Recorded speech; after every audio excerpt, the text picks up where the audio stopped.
नमः। श्रीमद्भगवद्गीता अथ द्वितीयोऽध्यायः श्लोक 23।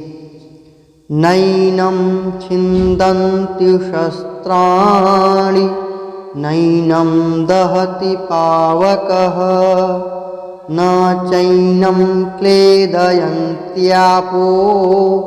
न शोषयति मारुतः।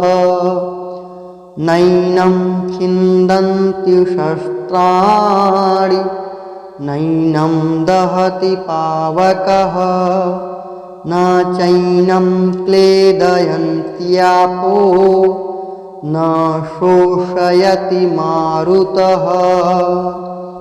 अर्थ, इस आत्मा को शस्त्र नहीं काट सकते, इसको आग नहीं जला सकती, इसको जल नहीं गला सकता और वायु नहीं सुखा सकता।